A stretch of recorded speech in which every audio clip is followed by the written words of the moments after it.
नमस्कार, मैं डॉक्टर राकेश पाठक। दोस्तों, क्या आपको इंदौर का तस्लीम चूड़ीवाला याद है? क्या आपको याद है कि हरदोई से चूड़ी बेचने इंदौर आए तस्लीम के साथ कुछ गुंडों ने मारपीट की थी, उसकी चूड़ियां लूट ली थी, उसके पैसे लूट लिए थे और उसके बाद उसी के खिलाफ एक बालिका के साथ छेड़छाड़ का मुकदमा दर्ज करा दिया गया था।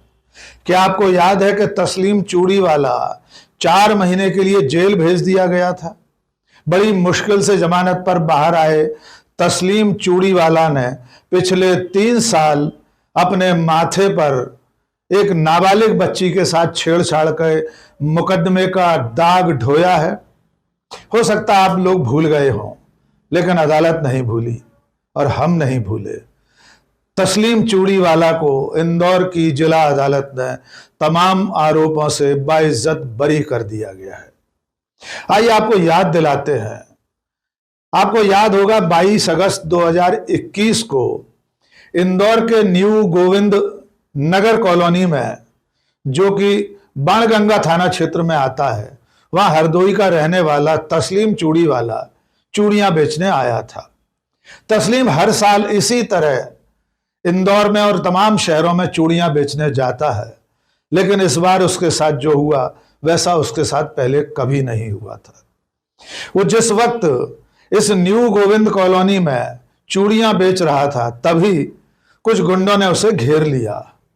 उनका आरोप था कि वो हिंदू नाम से चूड़ियां बेच रहा है, अपना नाम हिंदू बताकर लोगों को धोखा दे रहा है, और इस भीड़ ने उसके साथ बेदर्दी से मारपीट की, उसके पैसे लूट लिए।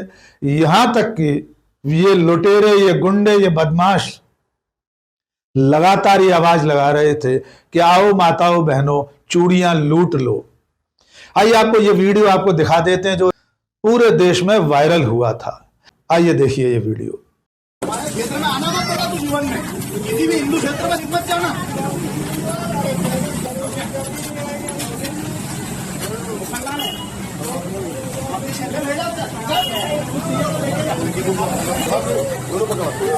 मैंने पकड़ा उसको, मैंने उसको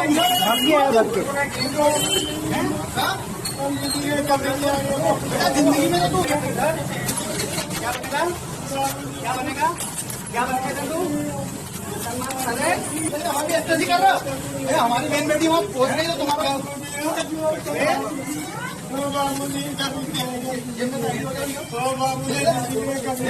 और इसके बाद जब यह वीडियो वायरल हुआ तो कांग्रेस के अल्पसंख्यक विभाग के राष्ट्रीय अध्यक्ष इमरान प्रतापगढ़ी ने अपने स्थानीय कार्यकर्ताओं और नेताओं को आगाह किया और वे मौके पर पहुंचे।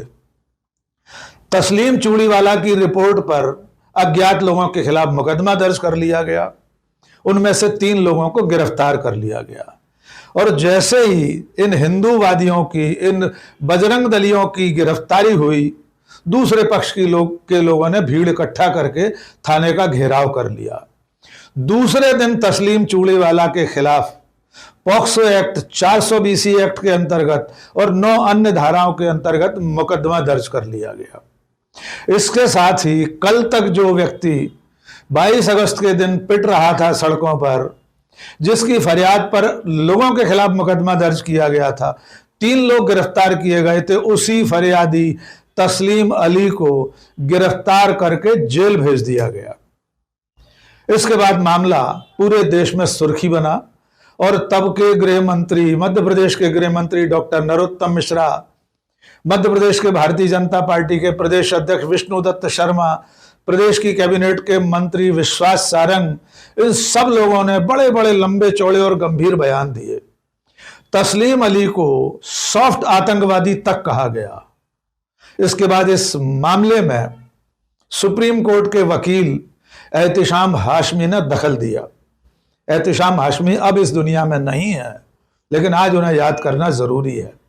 वे इस तस्लीम अली के हक की लड़ाई के लिए सामने आए और स्थानीय वकीलों की मदद से यह मुकदमा अदालत में चलना शुरू हुआ। 3 साल चले मुकदमे के बाद मंगलवार को इंदौर की जिला अदालत ने तस्लीम अली को बाइज्जत बरी कर दिया है।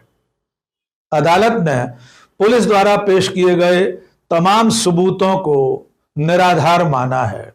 और जो दो मुख्य बातें सामने आई हैं इस फैसले में, वो ये है कि अदालत ने जिस नाबालिग बच्ची ने रिपोर्ट लिखाई थी, उस बालिका और उसके माता पिता के बदले हुए बयानों के आधार पर तस्लीम को बाइज्जत बरी किया है। यानी फरियादिया जो नाबालिग बच्ची थी 13 साल की, जिसकी तरफ से यह रिपोर्ट लिखाई गई थी कि तस्लीम अली ने चूड़ियां पहनाते समय गलत इरादे से उसका हाथ पकड़ा, छेड़छाड़ करने की कोशिश की, वो बालिका और उसके माता पिता पुलिस के सामने दिए गए बयान से मुकर गए। यहां तक कि बालिका और उसके माता पिता ने तस्लीम अली को अदालत में पहचानने से भी इनकार कर दिया। दूसरा आरोप जो था तस्लीम पर, वो था उसके 2 आधार कार्ड होने का। अदालत में बताया गया बचाव पक्ष की तरफ से कि तस्लीम अली के 2 आधार कार्ड इसलिए थे कि पहले आधार कार्ड में नाम में कुछ गलती थी, उसमें संशोधन कराया गया था, इसलिए उसके पास 2 आधार कार्ड पाए गए थे। इस तरह अदालत में 2 आधार कार्ड होने, फर्जी आधार कार्ड होने और नाबालिग बालिका के साथ छेड़छाड़ जैसे दोनों आरोप निराधार साबित हुए और इंदौर की जिला अदालत ने तस्लीम अली को बाइज्जत बरी कर दिया है।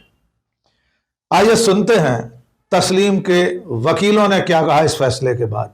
जिसमें ये 4 माह जेल रहा, तब हमने हमारे मरहूम दोस्त एहतिशाम हाशमी जो सुप्रीम कोर्ट के एडवोकेट थे, उनको साथ में लिया और तस्लीम की इंदौर हाई कोर्ट से 4 महीने बाद जमानत कराई। उसके बाद में लगातार ये प्रकरण कोर्ट में चलता रहा। कोर्ट में माननीय न्यायाधीश रश्मि वाल्टर जी की कोर्ट में चला। वहां पर हमने हमारे साथी इम्तियाज अहमद, इश्तियाज अहमद, गोरेलाल जी, आलिया शेख और सभी ने वहां पर आरिफ भाई ने सारे तथ्य इकट्ठा करे और इसके वहां पर कोर्ट में जो इसके 2 आईडी थे उनको प्रूव किया कि इसके आईडी में संशोधन कराया था, ना कि इसके 2 आईडी हैं। इसके साथ ही जो हमारी बच्ची जिसने रिपोर्ट कराई थी हमारे शहर की, उसको तथाकथित लोगों ने गलत तरीके से रिपोर्ट कर, उसने भी थाने में जो कोर्ट में थाने में बयान अलग दिए थे, कोर्ट में बयान अलग दिए, उस आधार पर न्यायालय ने इसे बरी किया। कल माननीय न्यायालय ने अपना फैसला सुनाया और तस्लीम को बाइज्जत बरी कर दिया। आज तस्लीम इंदौर नई देश की न्यायपालिका में विश्वास करके पूरी तरह खुशी खुशी आज शाम को ये अपने गांव लौट जाएगा। ये इंदौर शहर के लिए एक अच्छी बात है कि यहाँ के हिंदू मुस्लिम भाइयों ने जो सेकुलर थे, जो इस शहर की शांति चाहते थे, उन्होंने इसकी मदद करी और आज तस्लीम बाइज्जत बरी होकर आपके सामने है। आइए अब तस्लीम को भी सुन लीजिए, जो बिना किसी अपराध के झूठे आरोपों में 4 महीने जेल की सजा काटकर आया है। बिना अपराध के मिली इस सजा के बाद तस्लीम ने क्या कहा, उसने सबका शुक्रिया अदा किया है। आइए सुनिए। हमारी तो यही गुजारिश है कि हमारी इंदौर की जो तहजीब, गंगा जमनी तहजीब बनी है, बनी रहे। हमारी यही गुजारिश है। एक हमारे साथ सबने अच्छा सलूक किया। हम किसी को न गलत कहते हैं, ना किसी को गलत कहें। हमारे साथ जो भी हुआ, अच्छा हुआ या बुरा हुआ, उनका भी मैं शुक्रिया अदा करता हूँ।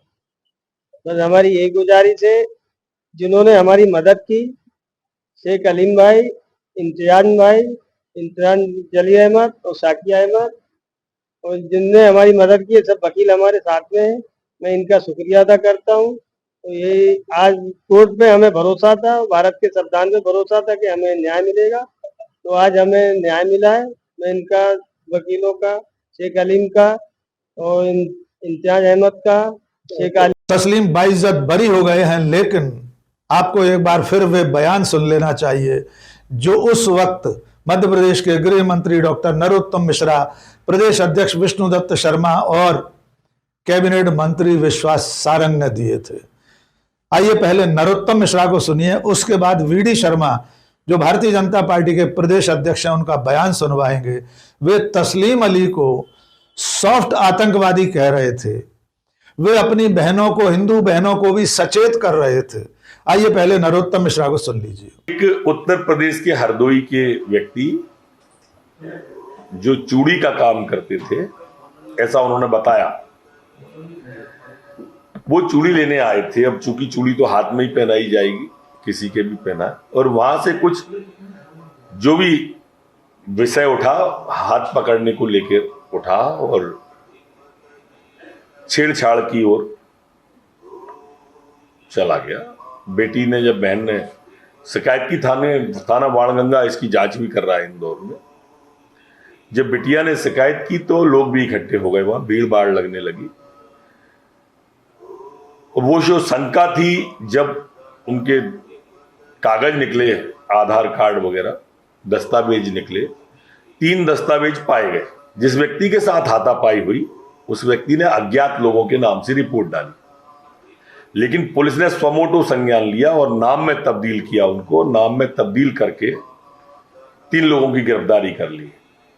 इसके बावजूद भी अगर थाने का घेराव होता है तो ये पीड़ादायी। सांप्रदायिक सौहार्द तो नहीं बिगड़ने देंगे, आप इससे निश्चिंत रहें। ऐसा नहीं है, पुलिस अपनी कार्रवाई कर रही है और मध्य प्रदेश में शिवराज सिंह की सरकार है, यहाँ कानून का राज है, या कोई भी अपनी मनमानी नहीं कर सकता है। ये रहा विष्णुदत्त शर्मा का उस वक्त दिया गया बयान। ये जो चूड़ी बेचने वाला 2 आईडी क्यों रखा भाई? नाम बदल करके क्यों रखा आपने? तो ये जो घटनाएं जो हो रही हैं, ये स्ट्रेटेजिकली इस समाज में भी इस बात की अवेयरनेस की जरूरत है। हमारी बेटियों को तो खास तौर पर इस बात की जरूरत है। मैं तो अपील करना चाहता हूं सब लोगों को इस दिशा में, समाज के अंदर ऐसे लोग, ये आतंकवाद से कम नहीं है, ये सॉफ्ट आतंकवाद है कि इस प्रकार से प्रयास करके लोगों को अट्रैक्ट करना, अपने पास दोस्ती करना, उसके बाद फिर जो घटनाएं होती हैं ये पूरा देश जानता है। इसलिए ऐसे लोगों के खिलाफ कार्रवाई नहीं, ऐसे लोगों को तो उखाड़ करके फेंक देना चाहिए, इनको ठीक कर देना चाहिए। और अब सुनिए विश्वास सारंग को, जो मध्य प्रदेश सरकार में तब भी मंत्री थे और इस वक्त भी मंत्री हैं। कि मुद्दा यह है कि उस व्यक्ति ने नाम क्यों बदला। सबसे पहले उस पर बातचीत होनी चाहिए, उसकी जांच होनी चाहिए। यदि हम उसकी पिटाई के लेकर बात करने लगेंगे तो शायद हम सही रूप में उस घटना या षड्यंत्र की जड़ तक नहीं पहुंच पाए। उस वक्त की भारतीय जनता पार्टी की सरकार में बैठे लोग, भारतीय जनता पार्टी के संगठन के लोग, हिंदुत्ववादी संगठन तो तस्लीम पर लगातार निशाना साध ही रहे थे, उसे सॉफ्ट आतंकवादी बता रहे थे, उसका रिश्ता तमाम आतंकवादी संगठनों से ढूंढा जा रहा था।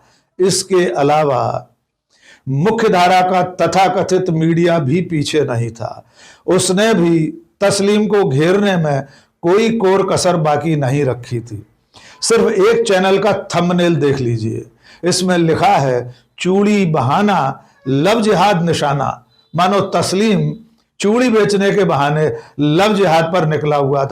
जाहिर है तस्लीम के खिलाफ लगाए गए तमाम आरोप पूरी तरह बेबुनियाद थे, झूठे थे, निराधार थे। इसके बावजूद उसे 4 महीने तक जेल की सलाखों के पीछे रहना पड़ा। और आखिर में चंद सवाल ये है कि भले ही तस्लीम अली अदालत से बेकसूर साबित हो गया हो, भले अदालत ने उसे बाइज्जत बरी कर दिया हो, लेकिन जो जुल्म उस पर हुआ उसका जिम्मेदार कौन है? सवाल यह है कि तस्लीम के साथ जिन लोगों ने मारपीट की, जिन लोगों ने उसके साथ लूटपाट की, जिन लोगों ने उसे मजहब के आधार पर गालियां दी, जिनके खिलाफ तस्लीम ने मुकदमा दर्ज कराया था, उन्हें सजा कब मिलेगी? सवाल यह है कि तस्लीम ने बेकसूर होते हुए जेल में जो 4 महीने बिताए हैं, जेल में जो 120 दिन बिताए हैं, जेल की सलाखों के पीछे जो हजारों घंटे, लाखों मिनट, करोड़ों सेकंड गुजारे हैं, उनका हर्जाना कौन भरेगा? और आखिरी सवाल उन लोगों से भी जिनके नाम डॉक्टर नरोत्तम मिश्रा, विष्णुदत्त शर्मा, विश्वास सारंग हैं, जो जिम्मेदार ओहदों पर बैठकर उस वक्त तस्लीम अली पर बड़े बड़े आरोप लगा रहे थे, उसे सॉफ्ट आतंकवादी तक कह रहे थे। क्या अब उसके बेगुनाह ठहराए जाने के बाद उससे माफी मांगेंगे? क्या उन्हें शर्म आएगी अपने उन बयानों पर जो उन्होंने उस वक्त दिए थे? शायद नहीं, क्योंकि तस्लीम अली एक मुसलमान था और इस वक्त इस देश में मुसलमान होने से बड़ा और कोई अपराध नहीं है। मुसलमान होना अपने आप में एक गुनाह है, जिसकी सजा तस्लीम अली ने 4 महीने जेल के सीखचों के पीछे रहकर भुगत ली, जबकि उसने कोई गुनाह नहीं किया था। आज के इस वीडियो में बस इतना ही। आखिर में एक छोटी सी अपील, ये वीडियो आपको कैसा लगा कमेंट करके ज़रूर बताइए। दोस्तों और शुभचिंतकों के बीच में साझा कीजिए। और अगर हमारा चैनल अब तक सब्सक्राइब नहीं किया है, फौरन सब्सक्राइब कर लीजिए। बहुत बहुत शुक्रिया। जय हिंद।